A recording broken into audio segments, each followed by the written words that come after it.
My YouTube channel of अच्छी पढ़ाई। आज हम करने वाले हैं आउटकम्स ऑफ डेमोक्रेसी, सोशल का हमारा जो चैप्टर है सिविक्स का। तो स्टार्ट करते हैं बिना किसी देरी के आउटकम्स ऑफ डेमोक्रेसी। ठीक है, तो अब बात करते हैं सबसे पहले why is democracy better. Democracy अच्छी क्यों है? ठीक है, क्योंकि प्रमोट्स इक्वालिटी अमंग सिटीज़न। जो सिटीजन्स होते हैं उन सबके बीच में जो इक्वालिटी को प्रमोट करती है। Enhances the dignity of an individual, किसी भी इंडिविजुअल की डिग्निटी को नीचे नहीं गिराती है। ठीक है, हमेशा बढ़ाती ही है। Improves the quality of decision making, जो क्वालिटी होती है डिसीजन मेकिंग को उसको बहुत इम्प्रूव करती है और बहुत अच्छे से रूल्स एंड लॉज बनाती है। ठीक है, प्रोवाइड्स अ मैथड, ठीक है, provides the method to resolve conflicts, एक प्रॉपर मेथड बताती है कॉन्फ्लिक्ट्स को कैसे सॉल्व करें, भले ही वो खुद ना करे बट एक प्रॉपर मेथड हमको रेगुलेट करती है, हमें बताती है। ठीक है, allows room to correct mistakes. ठीक है, हमें ये बताती है कि अगर कभी किसी से कोई मिस्टेक हो जाती है, जैसे गवर्नमेंट से भी कुछ मिस्टेक हो जाती है, तो वो उसको सुधारने की क्षमता रखते हैं। Democracy good in principle but not so in practice. Democracy जो है प्रिंसिपल्स में बहुत अच्छी है, प्रिंसिपल्स के मामले में उसके सारे जो रूल्स रेगुलेशंस है बहुत अच्छे हैं, बट उसकी जो प्रैक्टिस है वो सही नहीं है। वो मतलब जो बताती है उसकी प्रिंसिपल वो प्रैक्टिस के हिसाब से नहीं चलता है।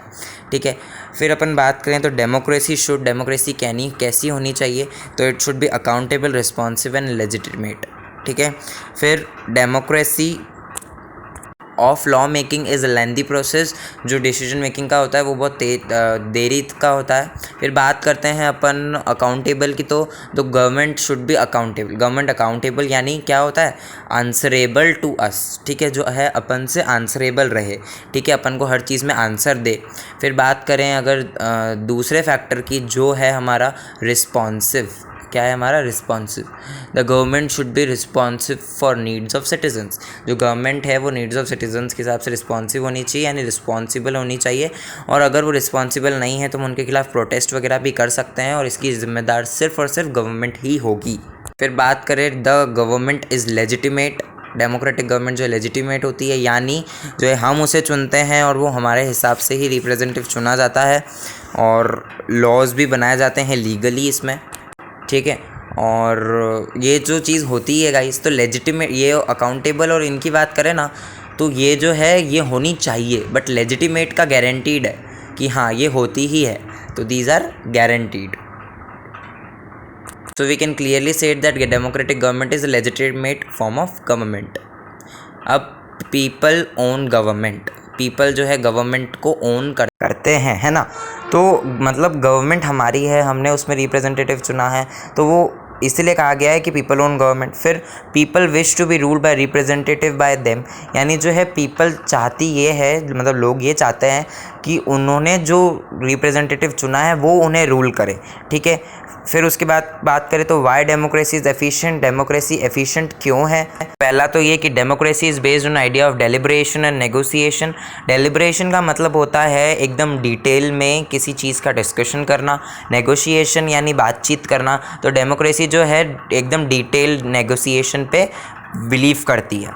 ठीक है, फिर ट्रांसपेरेंसी की बात करें तो decision making is based on norms and procedures.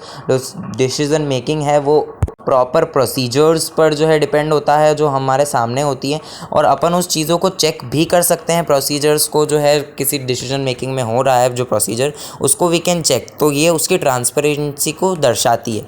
ठीक है, तो अपन चेक कर सकते हैं, तो सबसे बेस्ट चीज़ वही है। नेक्स्ट देखें तो डेमोक्रेसी वर्सेस डिक्टेटरशिप की बात करते हैं। तो डिक्टेटरशिप और डेमोक्रेसी दोनों का मतलब आप बहुत अच्छी तरीके से जानते हैं। अभी अपन यहाँ बात करने वाले डिक्टेटरशिप और डेमोक्रेसी के वर्सेस में कौन बेटर है। ठीक है, तो डिक्टेटरशिप में अगर ग्रोथ रेट की बात करें तो growth rate is more than democracy. So can we reject democracy on the basis of growth rate? No, क्योंकि सिर्फ ग्रोथ रेट के पर्सपेक्टिव से we can't reject any of the form of government, because और भी other factors हैं economic development के लिए, और भी सेवरल फैक्टर्स हैं। ठीक है, सिर्फ ग्रोथ रेट के हिसाब से अपन नहीं कर सकते। पहला है पॉपुलेशन साइज, फिर है ग्लोबल सिचुएशन, फिर है कोऑपरेशन फ्रॉम अदर कंट्रीज़। ठीक है, तो पॉपुलेशन का साइज़ भी मैटर करता है। ठीक है, ग्लोबल सिचुएशन मैटर करती है, पूरी दुनिया की सिचुएशन कैसी चल रही है, कोऑपरेशन मिल रहा है क्या अदर कंट्रीज़ से, इकोनॉमिक प्रायोरिटीज़ क्या है कंट्री की, and we expect democracy is to reduce economic disparity. तो इसका मतलब क्या होता है बेसिकली कि जो डिस्पैरिटीज़ है, जो डिस्ट्रीब्यूशन हो गया है अपॉर्चुनिटीज़, इनकम और इन चीज़ के हिसाब से in the economy or economic disparities. तो democracies are based on political equality. ठीक है, जो डेमोक्रेसी हमारी पॉलिटिकल इक्वालिटी पे बेस्ड करती है, यानी 1 पर्सन 1 वोट 1 वैल्यू। एक पर्सन वोट करेगा, एक वोट होगा और एक ही वैल्यू होगी। But we found inequality in economy. ठीक है, बट अपन को क्या दिखता है, इकोनॉमिक इनइक्वालिटीज़ दिखती हैं। और हम ये भी देख सकते हैं कि जो इकोनॉमिक इनइक्वालिटीज़ है वो धीरे धीरे बढ़ रही है। अब बात करते हैं, poor votes constitute large proportion of voters and no party like to lose their votes. ठीक है, जो पुअर लोग होते हैं ना, उनका भी बहुत भारी मात्रा में जो है उनका वोट दिया जाता है। ठीक है, और इन पुअर लोगों की भले ही कोई सुनता ना हो, बट कोई भी पार्टी ये नहीं चाहेगी कि उनका जो है वोट कम हो जाए, इसीलिए जो है वो घर घर जाके उनको कुछ वादे वगैरह भी करके आ जाते हैं, बट वो करते नहीं हैं। Yet democratically elected government don't appear to be as keen to address the question of poverty as you would expect them to. ठीक है, डेमोक्रेटिकली इलेक्टेड जो गवर्नमेंट हो जाती है ना, फिर वो इस आंसर का जवाब नहीं दे पाती कि पॉवर्टी क्यों है। जब आपको वोट मांगना था तब तो आप गरीबों के पास आए, अब आप क्यों इतनी होशियारी दिखा रहे हो। ठीक है, उस टाइम पे वो आंसरेबल नहीं हो पाती है। ठीक है, बात करें accommodation of social diversity. So basically accommodation of social diversity का मतलब है जो ग्रुप्स होते हैं ना कल्चरल के हिसाब से वो अलग होना। ठीक है, no society can fully and permanently resolve conflicts among different groups. ये जो ग्रुप्स हैं इनके बीच में कोई भी सोसाइटी परमानेंटली जो है या फिर पूरी तरीके से लड़ाइयाँ नहीं रोक पाई है। ठीक है, और ना डेमोक्रेसी ऐसा कर पाई है। But democracy can learn to respect these group and also evolve mechanism to negotiate the different. But democracy हमें ये सिखा ज़रूर सकती है कि किस तरीके से इन लोगों से बात करनी है। डिफरेंट ग्रुप के हुए तो क्या हुआ, है तो इंडियन। और हमें ये भी बताती है कि किस तरीके से इन्हें बात करनी है, किस तरीके से रिस्पेक्ट करनी है। इस चीज़ के लिए डेमोक्रेसी सबसे सूटेड है। एंड डेमोक्रेसी की बात करें तो ये 2 कंडीशन को इसे पूरा करना चाहिए। पहली कंडीशन क्या है, democracy is not simply rule by majority opinion, the majority always need to work with minority.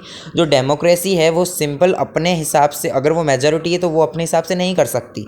उन्हें सारी चीज़ें जो लॉ बना रहे हैं, कुछ भी कर रहे हैं, उसको माइनॉरिटी को भी बताना पड़ेगा कि हम ये कर रहे हैं, उनको भी पता चलना चाहिए। और माइनॉरिटी इसमें जो है नुक्स निकाल के और ऐसे करके जो है गवर्नमेंट को एक प्रॉपर वर्किंग में जो है हेल्प करती है, जिस वजह से क्या होता है, माइनॉरिटी का भी एक स्पेशल रोल है। ठीक है, और इसके अलावा क्या बात होती है कि माइनॉरिटी के बिना जो है मेजॉरिटी कोई भी रूल नहीं बना सकती, क्योंकि माइनॉरिटी के बिना कोई भी रूल नहीं माना जाता। फिर बात करें dignity and freedom of citizen की, तो democracy much superior to other form of government in promoting dignity of freedom of an individual. जो बेसिकली ये पॉइंट क्या कह रहा है, तो किसी भी इंडिविजुअल की जो डिग्निटी है उसको प्रमोट करने में डेमोक्रेसी जो है सबसे सुपीरियर है। ठीक है, और एक इंडिविजुअल की फ्रीडम भी कोई नहीं छीन सकता। ठीक है, फिर बात करें नेक्स्ट पॉइंट की, तो difficulties for societies which have been build for long on the basis of subordination and domination. Okay, तो ये जो डिफिकल्टीज है सोसाइटीज़ में, ये बहुत लंबे समय से बनी आ रही है। किस वजह से बनी आ रही है, डोमिनेशन की वजह से, किसी पे अपना जो है रुतबा दिखाना और इस तरीके से, इस वजह से ये चीज़ जो है डिफिकल्टीज सोसाइटी में होती है। वुमेन केस ऑफ डिग्निटी में बात करें तो in a world is historically male dominated societies. ठीक है, वुमेन की जो डिग्निटी है ना वो तो ऑलरेडी मोस्टली केसेस में जो है बहुत लो है, और ज़्यादातर हमने मेल डोमिनेटेड सोसाइटीज़ देखी, यानी मेल का ही दबदबा चलेगा, बाकी और कोई नहीं है। फिर है exams for democracy doesn't get over. जैसे हमारे एग्ज़ाम्स ओवर नहीं होते, हम अपनी लाइफ का एग्ज़ाम दे, चाहे कोई भी एग्ज़ाम हो, वो ओवर नहीं होते, तो डेमोक्रेसी के भी नहीं, क्योंकि as people get some benefits of democracy even better they want, so they ask for more. ठीक है, सो दे आस्क फॉर मोर, मतलब उनको थोड़ा सा एक बार मिल जाता है ना लोगों को, तो वो बोलते हैं कि हमें और दो। तो इस वजह से डेमोक्रेसी का जो एक परीक्षा है वो पूरी नहीं होती है, वो जीवन भर चलती रहती है, क्योंकि लोगों की डिमांड्स कंटिन्यूसली आगे बढ़ती रहती है, यानी इनका जो है छोटे से में पेट नहीं भरता, और चाहिए। फिर देखें, the fact that people are complaining itself a testimony to the success of democracy. यानी ये जो एक सच है कि जो कंप्लेनिंग है, इससे जो है डेमोक्रेसी की एक जो है सक्सेस है, क्योंकि इसकी वजह से डेमोक्रेसी में एक सक्सेस आई है, क्योंकि इससे पता चलता है कि डेमोक्रेसी में गलतियाँ क्या हो रही है। It transform people from the status of a subject into that of a citizen. तो इसका मतलब क्या होता है बेसिकली कि ये ना आम नागरिक को जो है हक है कि वो चुन सकता है उसका रिप्रेजेंटेटिव, ठीक है। फिर बात करें, income is self dependent, not depend on democracy, and there is no relationship between democracy and the wealth of a nation. ठीक है, फॉर्म ऑफ गवर्नमेंट से नहीं होता है कि अगर डिक्टेटरशिप है कि डेमोक्रेसी है तो उनसे जो है हमारा पैसा ज़्यादा आएगा, ऐसा कुछ भी नहीं होता है। पैसा is not dependent on the form of government. तो basically there is no relationship between democracy and the wealth of a nation.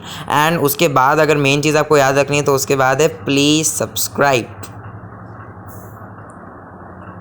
ठीक है गाइस, सब्सक्राइब करना नहीं भूलना है, सब्सक्राइब करना है। मेहनत कर रहा हूँ मैं भी आपके लिए बहुत, तो please do like share and subscribe.